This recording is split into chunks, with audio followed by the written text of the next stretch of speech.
नमस्ते व्यासविशालबुद्धे कुलालविन्दायकपात्रनेत्रः येन त्वया भारतते पूर्णः प्रज्वालितो ज्ञानमया प्रदीपः अखण्डमण्डलाकारम् व्याप्तं येन चराचरम् तद्पदं दर्शितं येन तस्मै श्रीगुरवे नमः।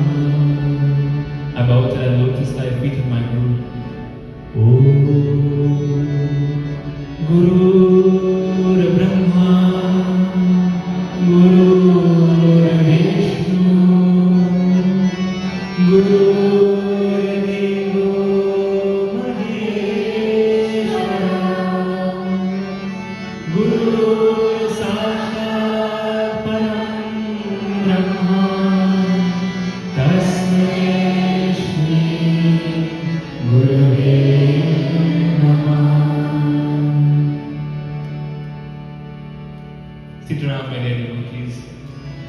This morning we recap for those who weren't here last week, and we continue with our katha of one of, if not the most greatest devotees, one of the greatest bhakts, someone who had intense love and affection and care to Lord Shiva.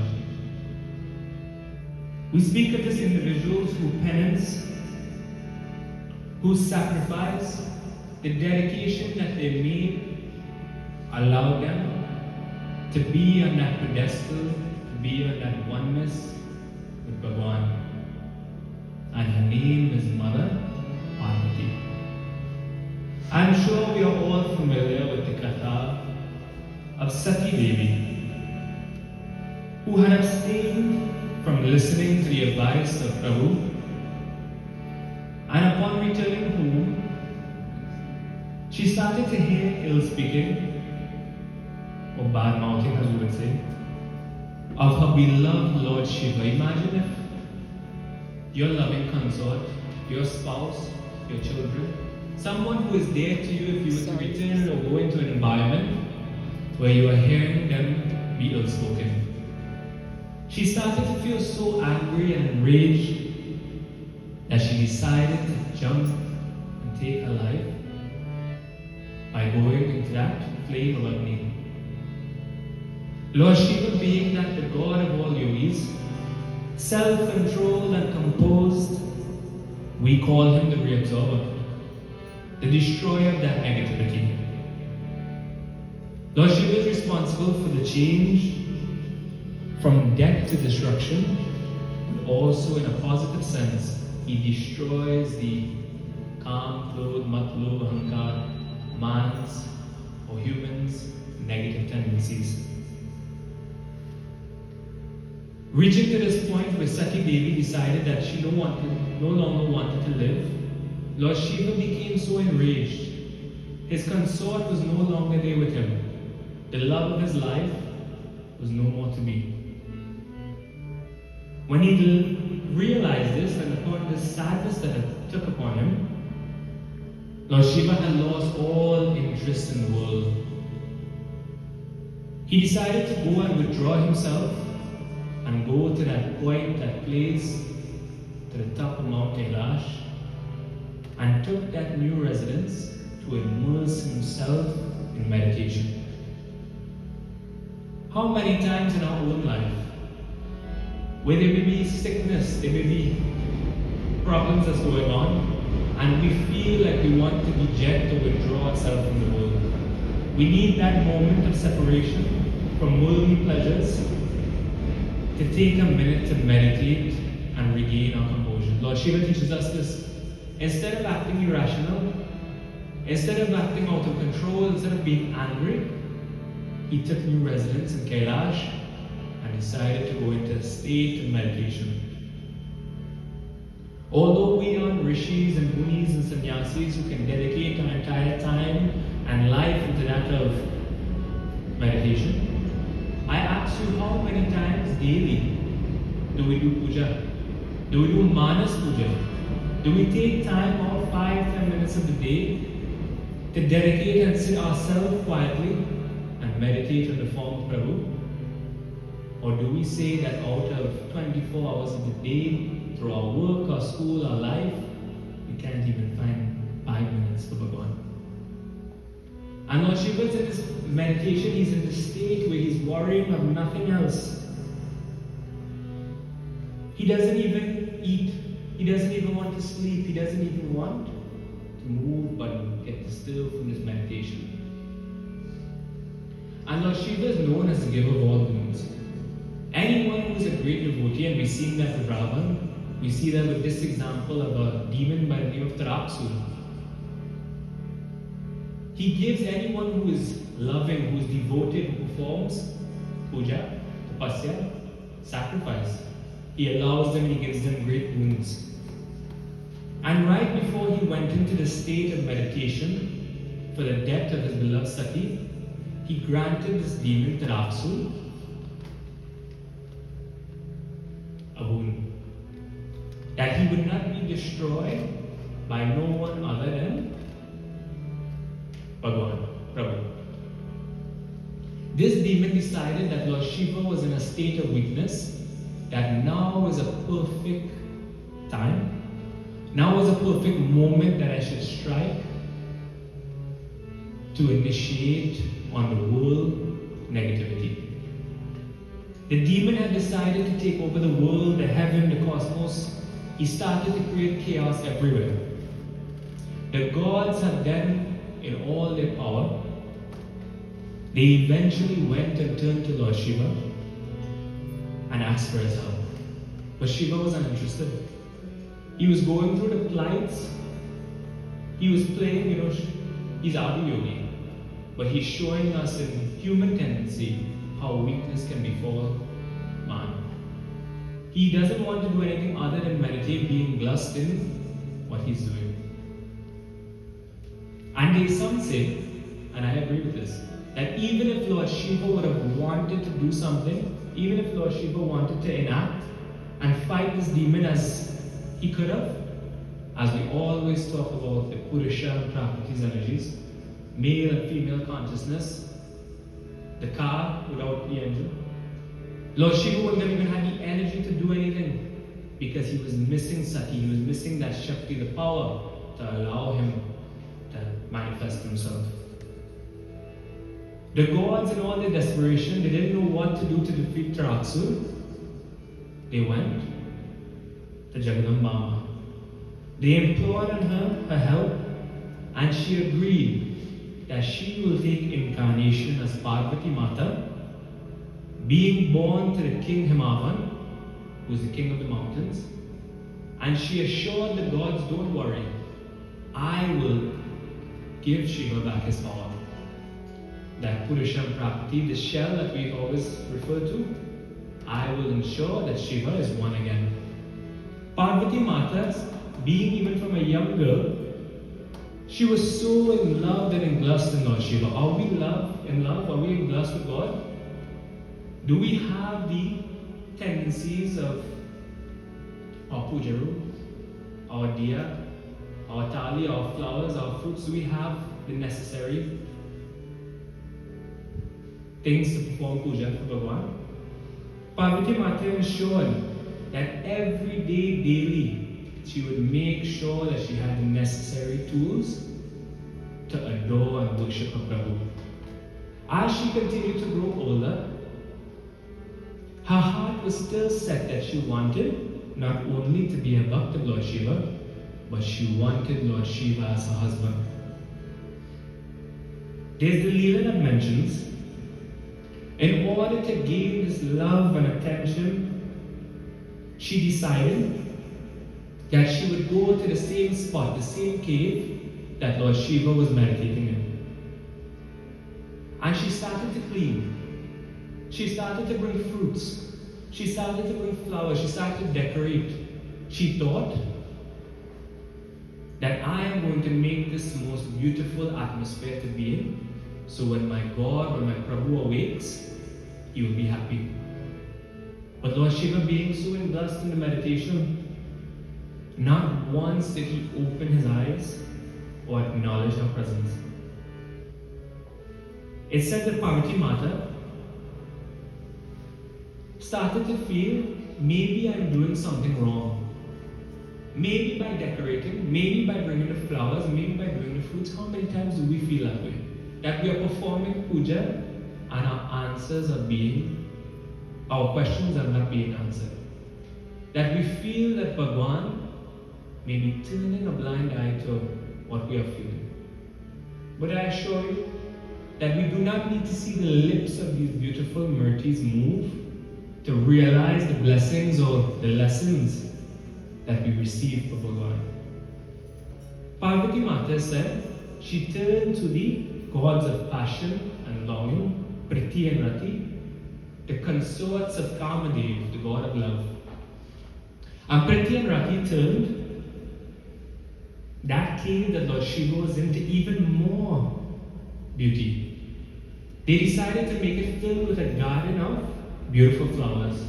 Trees and birds and bees and everything one song. Animals alike was there in the cave, trying to, lack of a better word than still, but allow Lord Shiva to realize the atmosphere of love.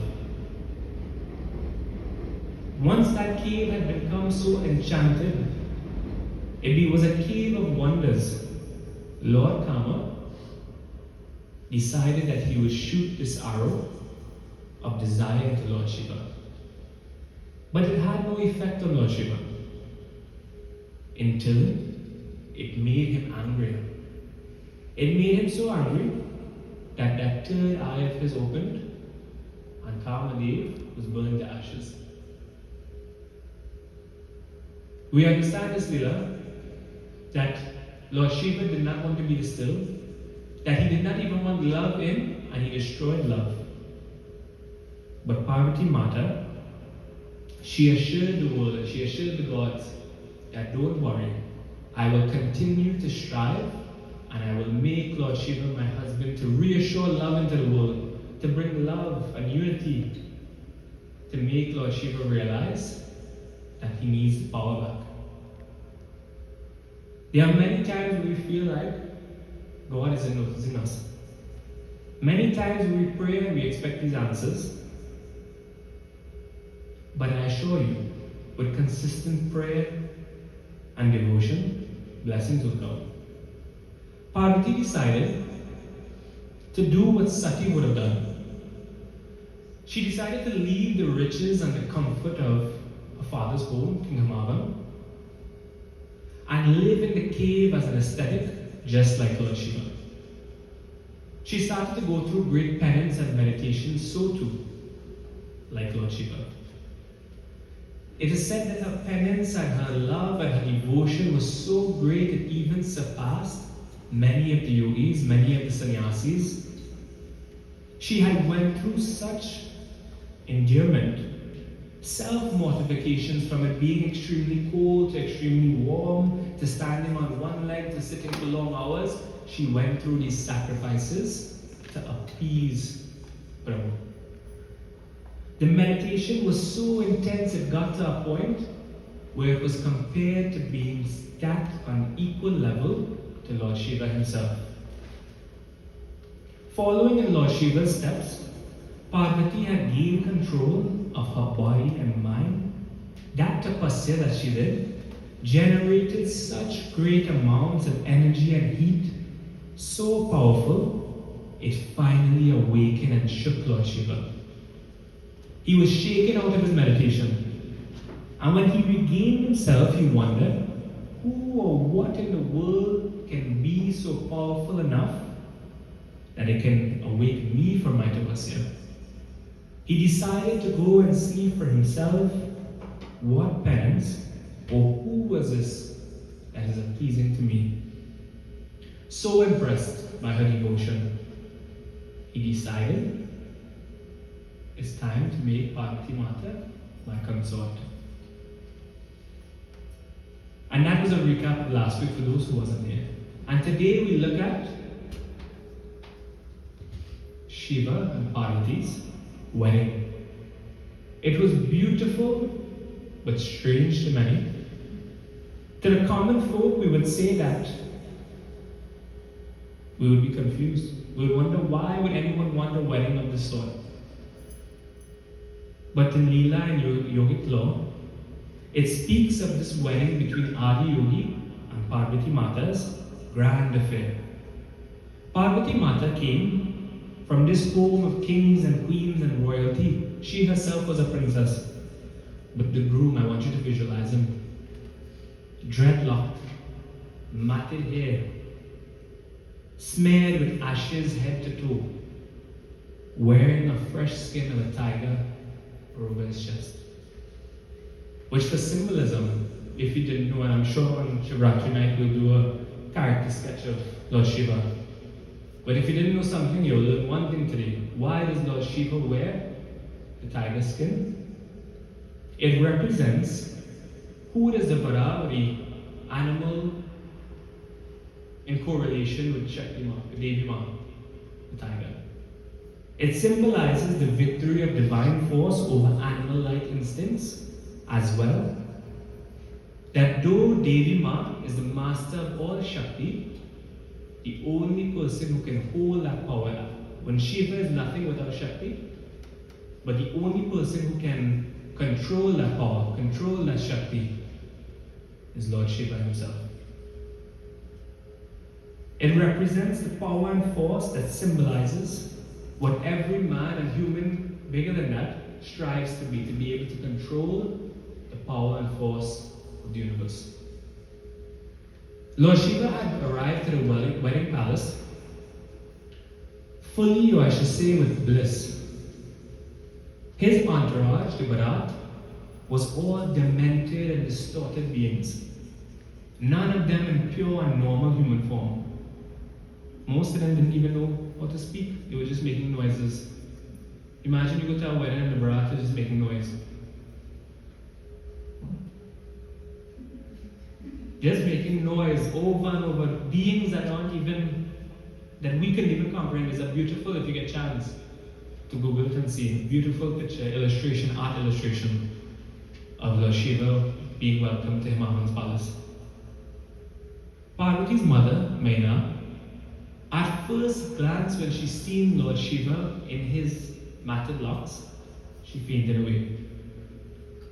Parvati went and begged Lord Shiva, and we always talk about Sundays. It's usually a theme that I like to go with, method of approach. How do we approach one another? How do we approach circumstances in our job? How do we approach circumstances in school? How do we approach circumstances with our parents? Or how do parents approach circumstances with the children? And Lord Shiva Parvati Mata decided to approach Lord Shiva in a way not to get him angry, not to cause confusion, not to make issues, but she went with beautiful words and she says this to Lord Shiva: Prabhu, I don't mind the way that you are. All I want is you the way that you are. But for my mother's sake, may you please show a little bit more pleasant self. And Lord Shiva, he agreed. He knew that he was who he was. He had no shame of who he was. But for the peace, for the love of Parvati Mata, he agreed. Lord Shiva put on such a beautiful form and attire of most regal garments, and he returned to the wedding once more. When they had seen him transformed, they described him as being the most beautiful human they have ever seen. They described his height in Sun Puran to being that of 9 feet tall. Imagine a beautiful groomsman, tall, bulk, like me. Muscular in the sense that everybody was so engrossed and in love with the way that he looked. Lord Shiva sat down for marriage. In India, and especially over here, and whenever we're doing puja, we just talk about ancestors, right? They announce Parvati's Mata, side of family with Himavan, the king of the mountains, most royal, most regal. And when it was time to announce the ancestors of Shiva, it got quiet. Many glorious things were said of his father-in-law, but the question had then been posed: what about this groom? Who is this? Where does he come from? What is his lineage? Who is his father? Who is his mother? And Lord Shiva sat there quietly, silently. He said nothing. None of his accompanying entourage, like we said before, couldn't even spoke a recognizable language, so they couldn't even help to the pause. And Himavan, Parvati's father, started to feel disgraced. He started to think, a man with no descendants, a man with no previous ancestry, how can I let a person like this marry my daughter? No one knows where he is from, no one knows where he has been, and I'm giving away my daughter today in hand of marriage to a fellow we don't even know. And instead, one of the special guests who attended this wedding was Narad Muni. He stepped forward with this beautiful single stringed instrument. I'm sure we all see him have it. Ektada. And he pulled the string one by one string. He pulled it each time. Dum, dum, dum. And Himavan got even more angrier. Imagine your question being posed and there's a fellow with them over and over. He gave vexed one man. Himavan, more and more angry he's getting. He's like, why are you even playing this? And Narad Muni, he says, this is his ascendant. He has no father. He may not have no mother. But this reverberation, same way the pranam, the om that we say, this sound, it has no parentage. It has no ascendance. It has no past lineage. Swayambhu. It is self-created. It's a being without any past That is who Lord Shiva is. Someone that may not have a past or future, but he is self-created, self-manifested. And what does that teach us? In order to be like Lord Shiva, you see, Bhagavan, they take these many manifestations, these personifications, so we can embody the essence of them. If we want to be wise and we want to be knowledgeable, we take that idea of Ganesh and we instill it in our life. We want to be masters of music, musicianly great, we look to Saraswati Ma. We want to have a perfect family, have love, have unity, we look to Sri Ram Parivar.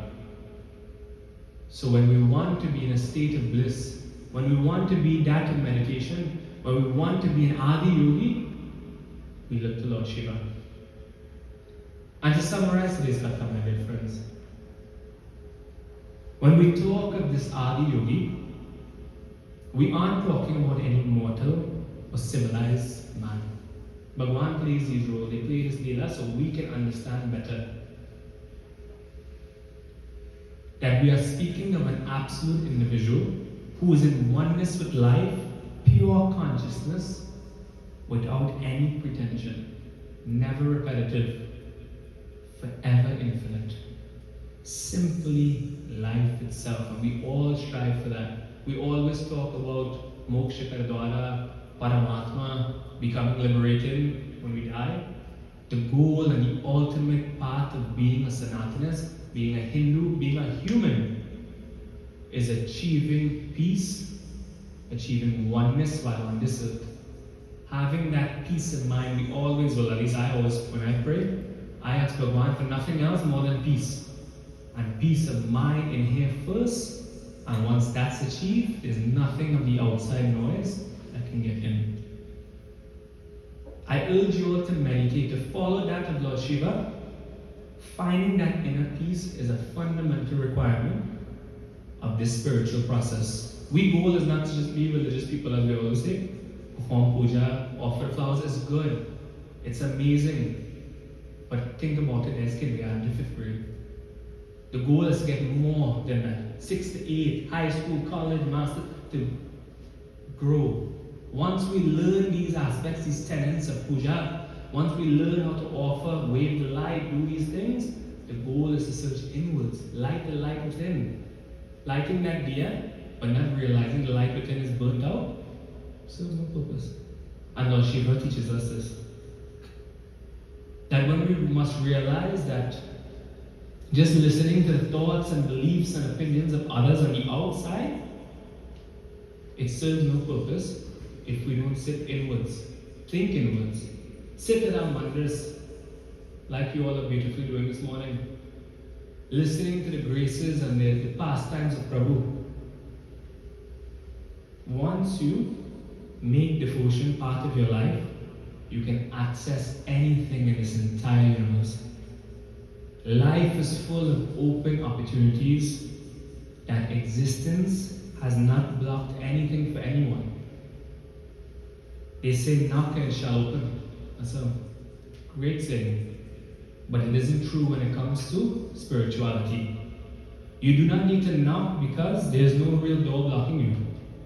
If you know how to repeat God's name in meditation, in prayer, uphold the tenets of Satya, Dharam, Shanti, praying that we always repetitively talk about. Satya, truth, Dharam, righteousness, Shanti, peace, and praying love.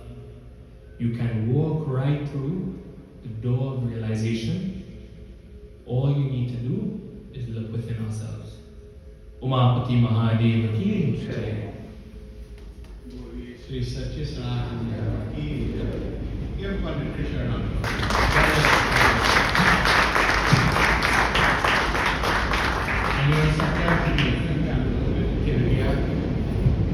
But Panditji, this school of thought that you are putting, don't mix it. Be careful, guard your energies. You know, these days, you know what spirituality is? Vitanakasa and dancing in a mandir. That's what spirituality is. But this school of thought, see, there's Dvait and Advait philosophy. Last night, every night, I tried to listen to something to inspire myself. And I actually this morning, and it will correlate with Panditji's Katha. I don't want to add or extract from the mythological aspect of it. Shivratri night is a night for repentance and growth. You see that change that Shiva did? Are Shivji Bihari. It had ghosts and things making bum bum bum, frightening everybody. But that's the neutral nature of the mind. Fear and confidence is two sides of the same coin. Remember that. And all our scriptures are designed and facilitates human happiness. If you're doing puja and you're still arbat in your family, then talk to your guru ASAP. If you're doing puja and you're still unhappy internally, something wrong. So, this transformation is what occurs tomorrow. Bhoot, Pret, Pisach, you know what's that? Anger, hatred, lust, jealousy. That can be reformed. And actually tonight, what is successful living? This morning, what is successful living? Everybody wants to be successful. Breathing fresh air. Breathing fresh air. But I'll tell you something from a management perspective and a human growth perspective. You know, we open a business, everybody here, let's say, and we buy 10 dhoti to sell it. And that 10 dhoti, which is valued at $1,000, becomes $5,000. Are you successful? Answer me. Are you successful as a business? No, you've grown. So that 1,000 becomes 5,000. But with that profit that you have gained from your action, it has to inspire others. It has to be used to facilitate growth in the holistic perspective. That becomes progress. And once you have progressed in life, you start viewing things. You see small things like puja and I'm happy. I would say, thank God that when the Krish is thinking this way, that rituals are the means to the end. Plenty of people stop there and can't move, you know. Not even a jack or a good start. What do you call it? Where you put one battery to the other. A jump cable. A jump cable. No jump cable can help your mind there if you are stuck. You can't get no jump start with. But through growth, so you realize that the puja is important. Everybody has to do abhishek. But with puja sari comes progress. So you start looking different, you start thinking different. And once the physical and the mental starts to join, then you become successful. Once the physical and the spiritual starts to join, that's when you experience success. Because you become a mirror.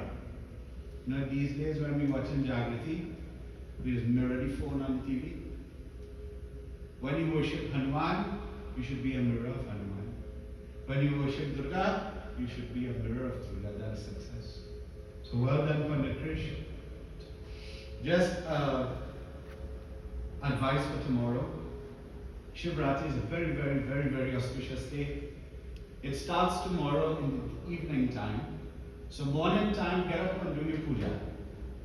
Get up and do your puja, not Shivratri Vidhi, but Ganesh Baba and Devi Mata. That's a secret to the thing. Ganesh Baba and Devi Mata puja in the morning, because without Ganesh you can't reach Devi. Without Devi you can't reach Shiva.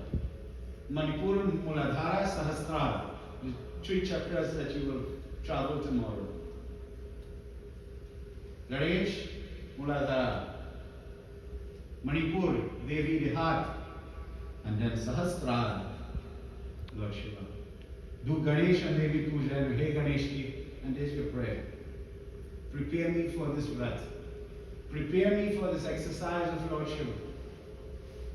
Om Gam Ganapataye Namah. Hey Devi Ma, you are the Shakti, you are the power. I ask you to give me the energy to be able to stay the night. Because with Devi comes the energy. Give me that energy so that I may be able to fast. If I have to eat, just eat enough.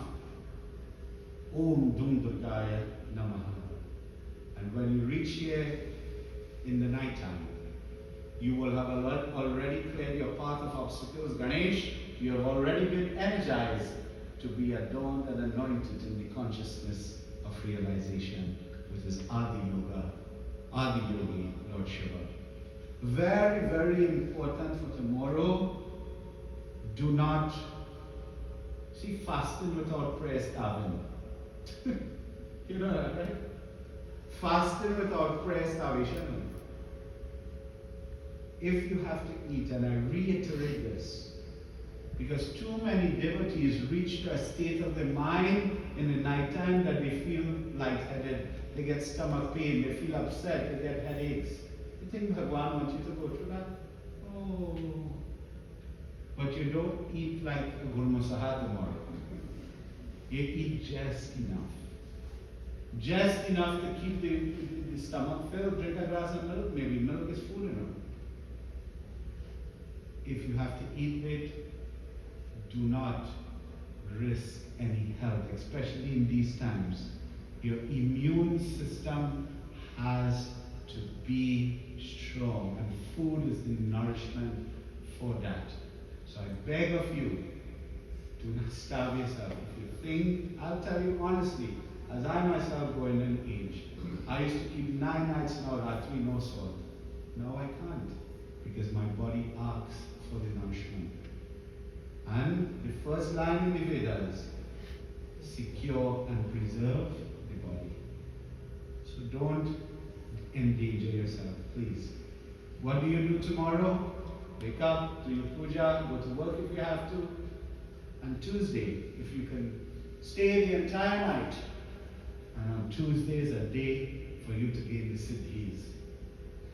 Give your children the day off if you could. And write a note. Let the schools know that this is Shivratri. Do you know that Madonna? Do you know that Celine Dion, I think it's Celine Dion, I'm not too sure. Do you know that Sir Elton John? Do you know that Marshall Montano from Trinidad and Tobago are all performing in the stage of Sadhguru? Globally, Shivratri is being acknowledged. Why can't you do it in your house? You decide. Boliye Shiva Parvati Katha ki Jai. I will hand over to Darshan to guide us in Havan. I thank Brendan family for sitting and doing puja. And may all of you bless. See all of you tomorrow.